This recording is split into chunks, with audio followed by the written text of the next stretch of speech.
Assalamualaikum warahmatullahi wabarakatuh. Salam sejahtera bagi kita semua. Perkenalkan, saya Atin Nuryadin, salah satu dosen pada program studi pendidikan fisika, Fakultas Keguruan dan Ilmu Pendidikan, Universitas Mula Warman. Pada kesempatan kali ini, perkenankan saya untuk menjelaskan mata kuliah yang saya ampu, yaitu mata kuliah mekanika yang akan saya gunakan dalam video pengajaran saya. Di mana video pengajaran ini saya buat untuk memenuhi salah satu persyaratan sertifikasi dosen tahun 2025, yaitu pernyataan diri dosen dalam unjuk kerja Tridharma Perguruan Tinggi atau PDD UKT-PT, khususnya pada aspek pengajaran. Pada video ini, saya akan menampilkan cuplikan kegiatan pembelajaran pada mata kuliah mekanika dengan pendekatan DIA, yaitu Delivery, Interaction, and Assessment. Sebuah pendekatan yang menekankan penyampaian materi secara efektif atau delivery, interaksi aktif antara dosen dan mahasiswa atau interaction, serta penilaian berkelanjutan untuk mengukur pemahaman mahasiswa atau assessment. Mata kuliah mekanika merupakan mata kuliah wajib di program studi pendidikan fisika FKIP Universitas Mula Warman dengan beban 2 SKS yang dilaksanakan selama 1 semester pada semester kedua.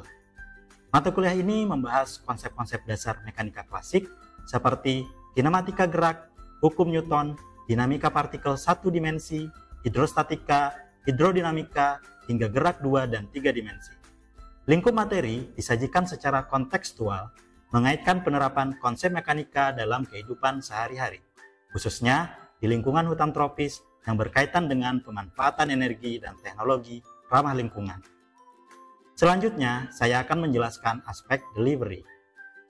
Capaian pembelajaran lulusan atau CPL, program studi yang ditargetkan pada mata kuliah mekanika adalah agar mahasiswa memahami konsep dasar, prinsip, hukum, dan cabang-cabang fisika klasik, serta mengenal fisika modern.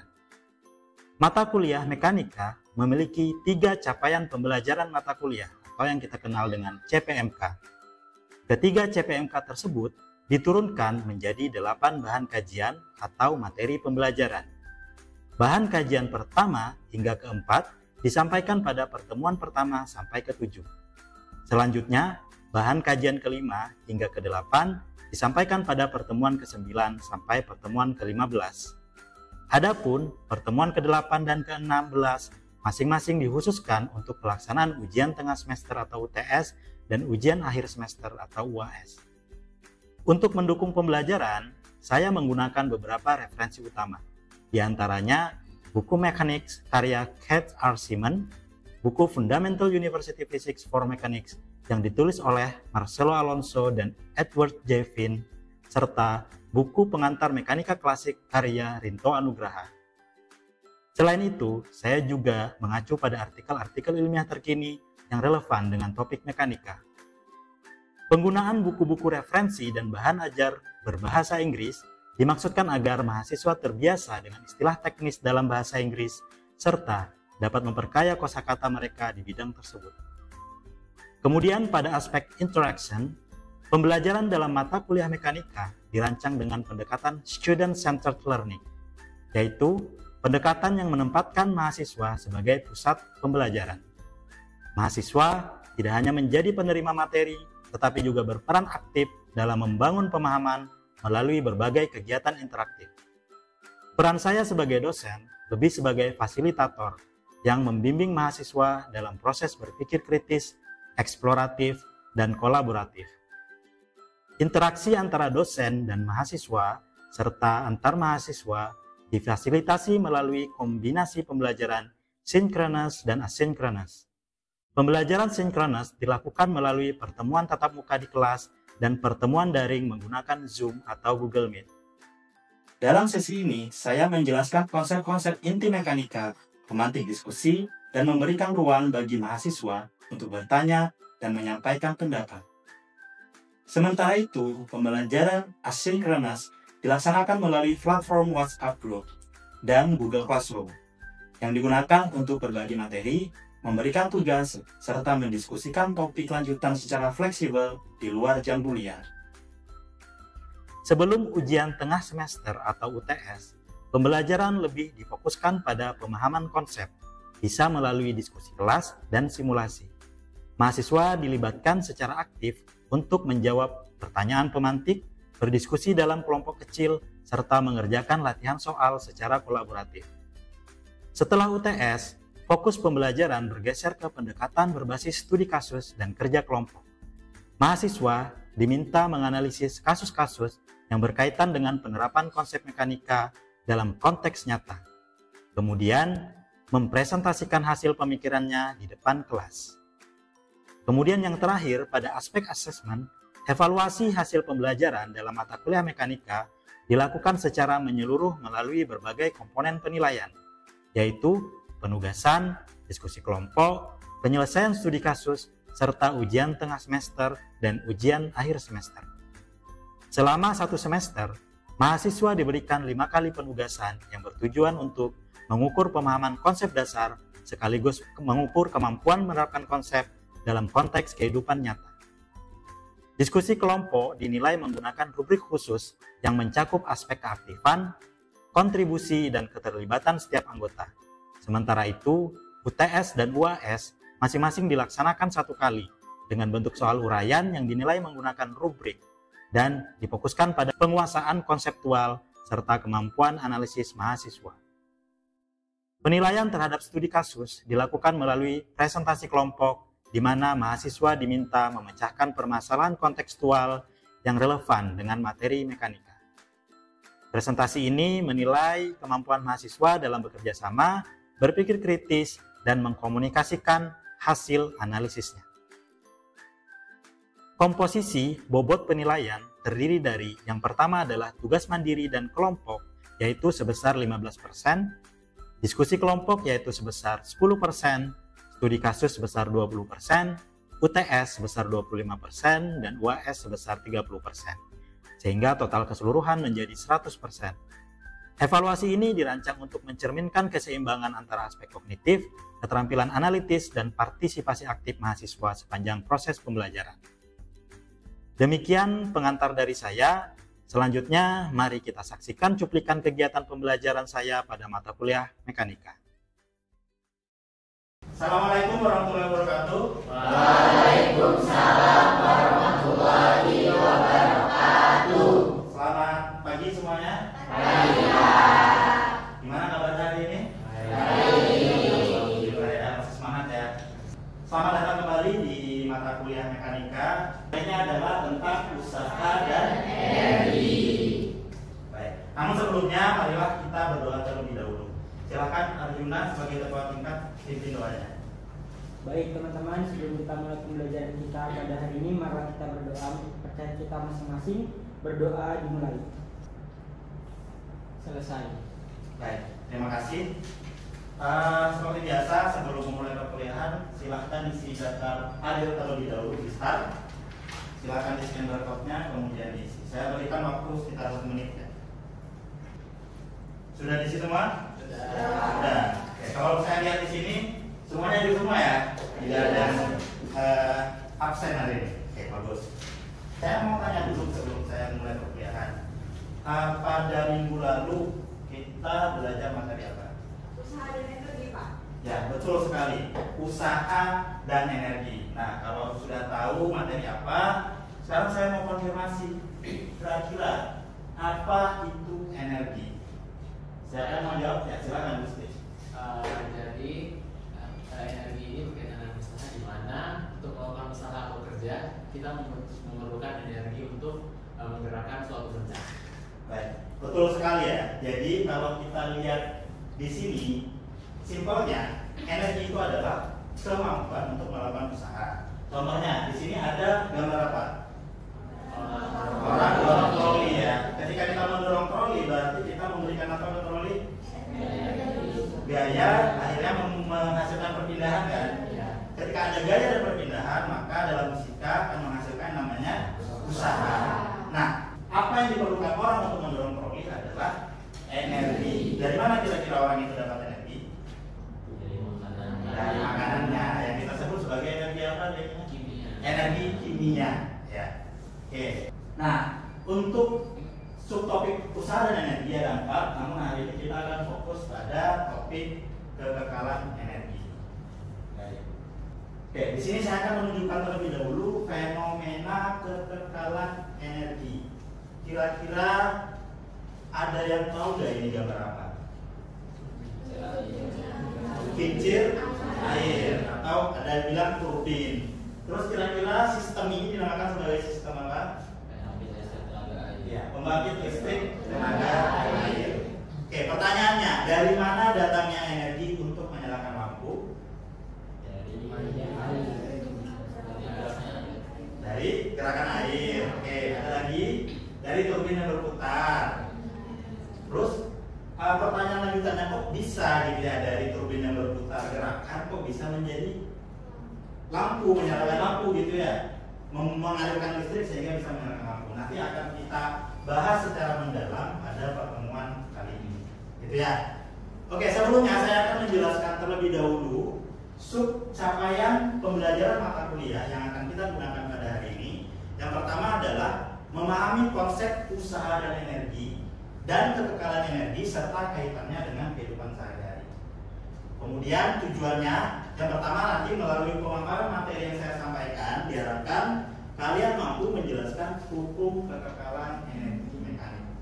Kemudian nanti ada kegiatan diskusi. Nah, setelah melakukan kegiatan diskusi, diharapkan kalian nanti mampu memecahkan masalah matematika yang berkaitan dengan kekekalan energi mekanik. Kemudian yang terakhir, melalui kegiatan studi kasus, kalian nanti mampu mengidentifikasi contoh kekekalan energi dalam kehidupan sehari-hari. Oke, langsung saja kita masuk ke materi utamanya.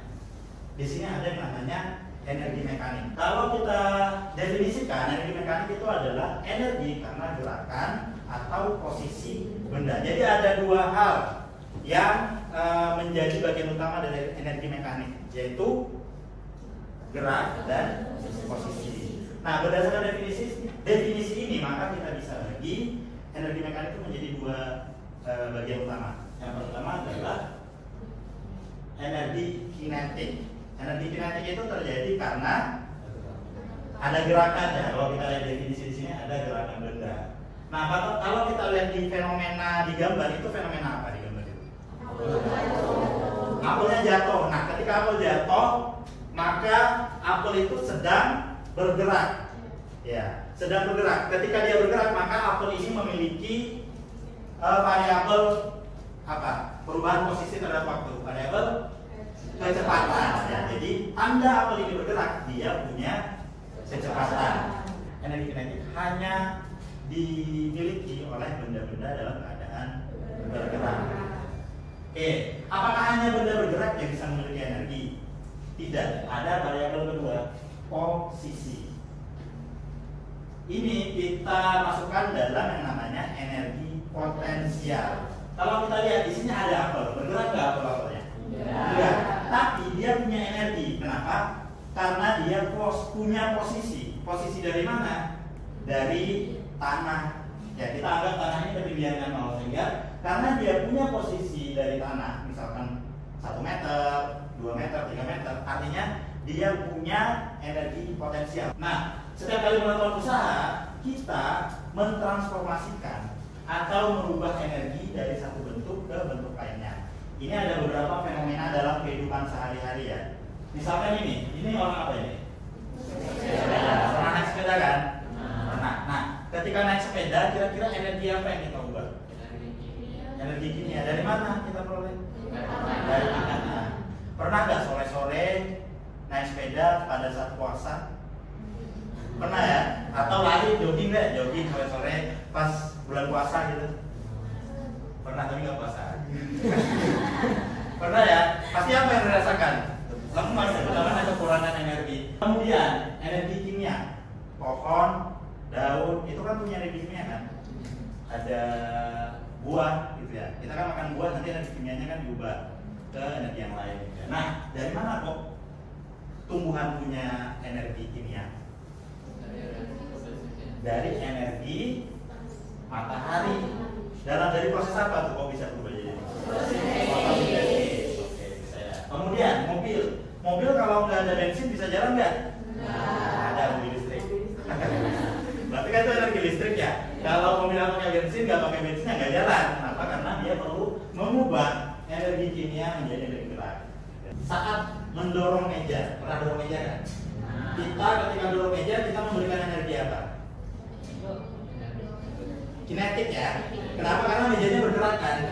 Ya, tapi punya kecepatan dan kinetik. Setelah kita lepas, kalau berdasarkan definisi hukum kekerasan energi, maka apa yang terjadi pada meja terus akan bergerak kan?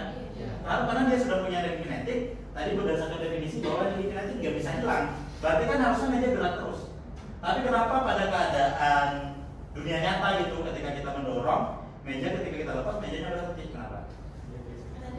Ada gaya gesek, ya. Tapi ketika ada gaya gesek, kok energi kinetiknya hilang? Padahal kan nggak boleh hilang. Apa yang terjadi pada energi kinetik? Dirubah kemana? Energi. Ketika kita misalkan ya kita dorong meja, terus lama-lama gitu, kemudian dirasakan di bawah meja itu apa yang terasa? Panas. Berarti ada perubahan energi kinetik berubah menjadi energi panas.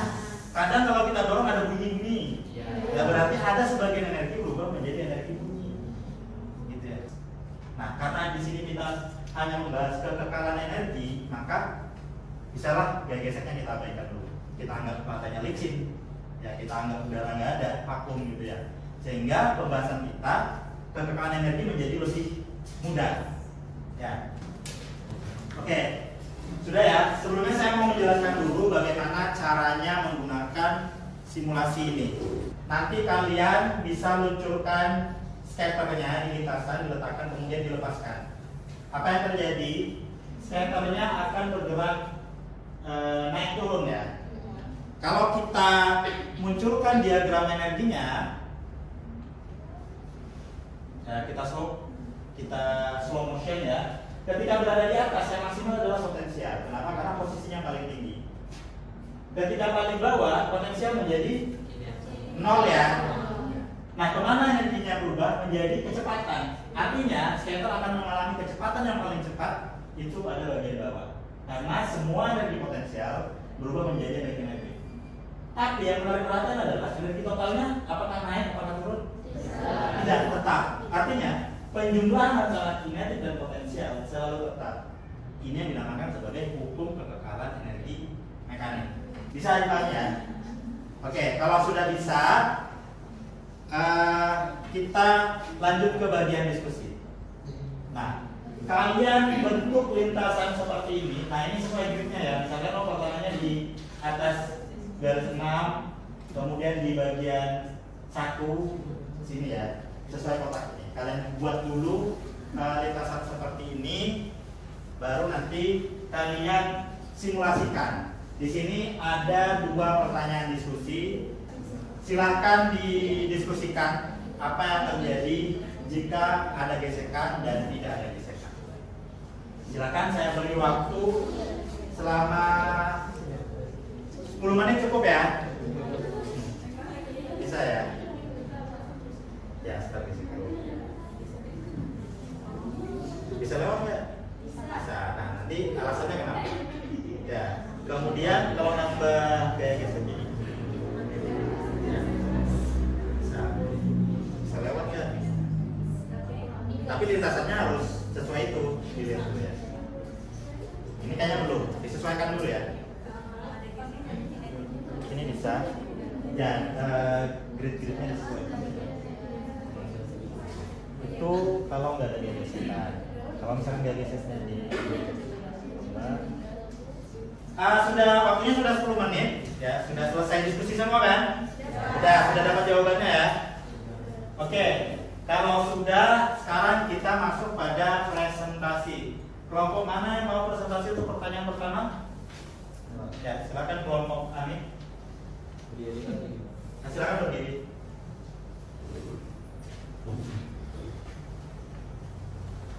Oke, baik. Sebelumnya saya akan mempresentasikan pada pertanyaan pertama, yaitu apakah skater dapat berhasil melewati gundukan pertama jika tidak ada gesekan pada lantai. Jadi jawabannya ya, menurut kami ya, dan itu juga sudah terbukti dari simulasi tadi. Karena tidak ada gesekan, maka seluruh energi yang dari awal tadi, energi potensial yang ada di awal itu semua terkonversi menjadi energi kinetik, dan juga tidak ada perubahan energi menjadi energi panas, jadi tetap akan energi tetap tinggi gitu, jadi berhasil melewati gundukan pertama gitu. Pas sekali ya, tepuk tangan buat orang. Jadi memang betul karena tidak ada gesekan, jadi energi potensialnya tetap sebesar energi potensial awal ya. Ketika dia dilepaskan dari ketinggian segini, maka seharusnya dia bisa melompat pada ketinggian itu juga maksimal, karena tidak ada perubahan energi potensial ke energi yang lain, gitu ya. Sehingga pastinya dia bisa melewati gundukan baik yang pertama maupun yang kedua. Terima kasih atas presentasinya. Jadi berdasarkan presentasi yang sudah kalian sampaikan tadi, saya yakin bahwa kalian sudah paham semua ya konsep hukum kekekalan energi mekanik. Karena sudah melakukan diskusi, sekarang kita coba untuk menyelesaikan permasalahan matematika yang berkaitan dengan energi. Nah, di sini ada sebuah benda bermassa 1 kg jatuh dari ketinggian 10 meter. Ya, bisa dibayangkan ya, ada kotak 1 kg dijatuhkan dari ketinggian 10 meter gitu ya. Hitunglah A, energi total pada ketinggian 10 meter. B, energi potensial ketika ketinggian yang sudah mencapai 4 meter dari permukaan tanah. Yang terakhir, energi kinetik pada ketinggian yang sama, yaitu 4 meter pada ketinggian 4 meter di atas permukaan tanah. Oke, jawabannya yang pertama, kira-kira ada yang bisa jawab nggak? Energi mekanik totalnya berapa ketika dia dilepaskan? Bukan dilempar gini ya, bukan dilempar ke bawah, tapi dilepaskan dari ketinggian 10 meter. Kira-kira berapa energi mekanik totalnya? Ya, silakan Amin. 100 Joule. 100 Joule. Dari mana? Dari energi potensial MGK. Masanya 1 kilo. Kecepatan gravitasi 10 meter per second kuadrat. Ya. Ketinggiannya 10 meter. 10 meter. Dikalikan semua 100 Joule. Oke. Joule. Kita lihat betul ya bahwa energi mekanik total. Nah, pertanyaannya, kenapa energi mekanik total hanya energi potensial? Karena pada saat itu dia masih diam. Iya. Baru mau jatuh ya. Iya. Jadi pada saat dijatuhkan kan benarnya diam nih. Ya. Yang dia punya hanya energi potensial. Jadi energi mekaniknya itu energi potensial ditambah energi kinetik yang 0. Jadi bisa kita anggap bahwa energi mekanik total yang sama dengan energi potensial saja pada ketinggian 10 meter, gitu ya. Bisa dipahami ya? Ada masalah dengan contoh soal ini? Oke. Nah, ini ada tugas studi kasus. Ya. Di sini kita kan tahu Kalimantan ini kan memiliki hutan hujan tropis yang sangat luas. Ya. Namun aktivitas manusia seperti perkebunan sawit, ya, kemudian tambang batu bara itu menyebabkan namanya deforestasi besar-besaran di Kalimantan. Ya. Tidak hanya banjir besar, tanah longsor, berkurangnya pepohonan juga diklaim itu bisa menyebabkan penggunaan energi yang berlebihan. Bisa dibayangkan nggak sih ketika pohon nggak ada, itu katanya itu bisa menyebabkan penggunaan energi semakin besar. Misalkan karena nggak ada pohon, lingkungan jadi panas, penggunaan AC malah semakin bertambah gitu kan ya. Kita mencari kesejukan dari teknologi-teknologi yang menggunakan listrik. Berdasarkan beberapa penelitian, pohon itu bisa menghambat energi melalui efek apa? Ada yang bisa melalui efek pemanasan, efek pendinginan, efek peneduh, dan efek penahan angin. Gitu ya. Nah, nanti secara berkelompok kalian akan mendiskusikan pertanyaan-pertanyaan yang ada di bawah sini. Ada 3 pertanyaan. Tetapi ini kita lakukan secara bertahap. Minggu depan tugas kalian adalah mengumpulkan ya sumber-sumber data, kemudian nanti akan kita diskusikan minggu depan. Sumber datanya dari mana aja? Bisa dari artikel berita, bisa dari artikel jurnal ilmiah, dan lain sebagainya. Kalian kumpulkan dulu kira-kira data apa saja yang bisa mendukung untuk menjawab pertanyaan-pertanyaan diskusi di bawah ini. Untuk pembagian kelompoknya sudah saya bagikan di Google Classroom. Oke, mungkin ini akhir dari perkuliahan hari ini. Mungkin sebelum kita masuk ke kesimpulan, ada yang mau ditanyakan terlebih dahulu? Ya, silakan. Yang kita ketahui kan Pak, di Kalimantan itu termasuk ke dalam yang paling banyak tambang batu bara. Ya, betul. Apakah batu bara itu termasuk ke dalam energi? Oke, batu bara. Pertanyaannya menarik ya. Batu bara apakah termasuk energi? Kalau penilaian termasuk energi bukan? Ada yang bilang termasuk. Bukan ya, batu bara itu bukan energi. Tapi batu bara itu adalah sumber energi. Energinya apa? Kimia dulu ya kan? Kimia dulu, baru nanti dibakar menjadi panas. Jadi batu bara itu adalah sumber energi. Saya paham ya. Kesimpulan. Ya. Pertama saya mau nanya dulu, apa itu energi mekanik? Ada yang bisa menyimpulkan? Ya, silakan. Jadi dapat kita simpulkan bahwa energi mekanik tadi yang sudah Bapak jelaskan ada energi dari sebuah benda yang disebabkan oleh gerakan. Tadi kan gerakan itu kinetik. Terus sama posisi si bendanya yaitu potensial, itu ketinggian. Ya. Oke, betul sekali ya. Jadi energi mekanik itu terjadi karena atau bentuk energi yang muncul karena ada gerakan dan posisi. Ya. Untuk menambah referensi, nanti kalian bisa cari buku ini bisa di internet ya. Fundamental University Physics dari Alonso dan Finn ya, yang volume 1 tentang mekanika. Kemudian Mechanics dari Keith R. Simon ya. Kemudian pengantar mekanika klasik yang berbahasa Indonesia juga ada. Ya.